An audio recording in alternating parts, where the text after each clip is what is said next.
Week 8 of the fantasy football season. Here's a few quarterbacks I looked at off the wire this week. The first quarterback, Jackson Dart of the New York Giants. Jackson Dart's surprisingly still out there in 58% of fantasy leagues. And obviously this list weekly is 50% or less owned. So Jackson Dart, ever since he became the starter for the Giants in Week 4, he's gone out there and he's put up numbers. Week 4 versus the Chargers, 111 pass yards, touchdown, 54 rush yards, a touchdown. Week 5 at the Saints, 202 pass yards, 2 touchdowns, 2 INTs, 55 rush yards, a fumble loss. Week 6 versus Philly, 195 pass yards, a touchdown, 58 rush yards, a touchdown.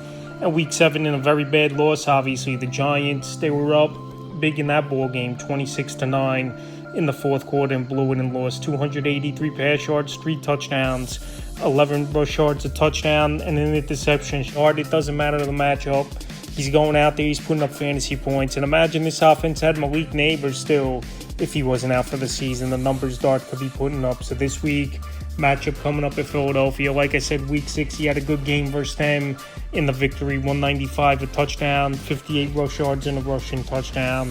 And he's a quarterback going out there, making plays with his legs, extending drives and making plays. And this week at Philly, even on paper, though it's a tough matchup, he's a quarterback, obviously, to go out there and get this week. The next quarterback, Aaron Rodgers of the Pittsburgh Steelers. Aaron Rodgers, he's turning the clock back a little bit this season for this Pittsburgh Steelers team, and he's coming off a monster game on Thursday Night Football last week at the Cincinnati Bengals. The last few games for Rodgers, Week 4 versus Minnesota, 200 pass yards, a touchdown, 8 rush yards. Week 6 versus the Browns, 235 passing, 2 touchdowns in that one. In Week 7, like I said, the big game at Cincinnati, 249 pass yards, 4 touchdowns, and 2 interceptions. So Week 8, Sunday Night Football, it's going to be this week.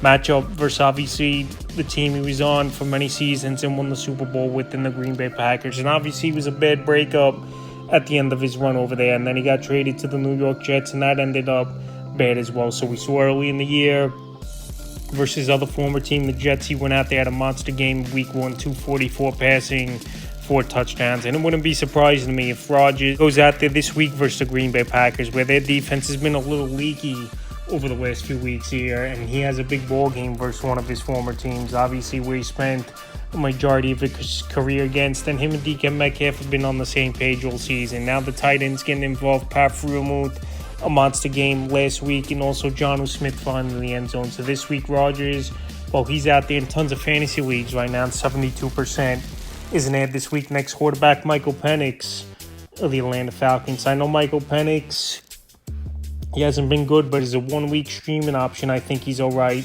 for fantasy owners this week with a good matchup versus the Dolphins that can't stop anyone, that give up the third most fantasy points to quarterbacks on the season. Week 6 versus Buffalo, 250 pass yards, a touchdown, 6 rush yards. Week 7 in San Francisco, 241 passing, a touchdown, 6 rush yards, a fumble loss. So like I said, Penix, the numbers haven't been good.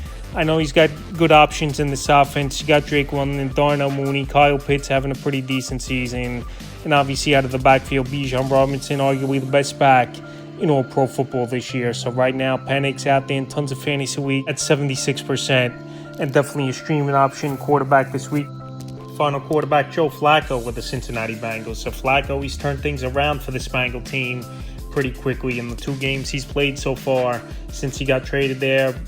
Is Flacco in Week 6. So Joe Flacco, we know he's a veteran. We know he gets that football down the field.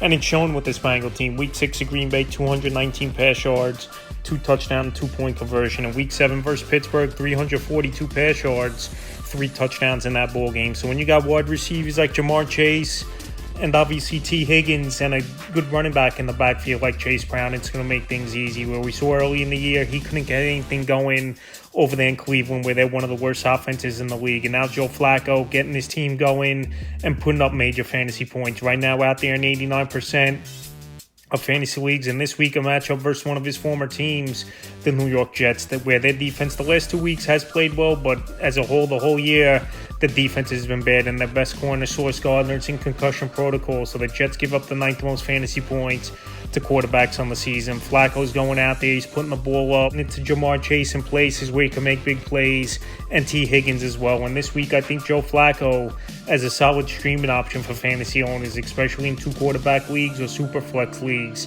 definitely an ad this week. So that's a few quarterbacks I looked at off the wire for week 8 of the fantasy football season.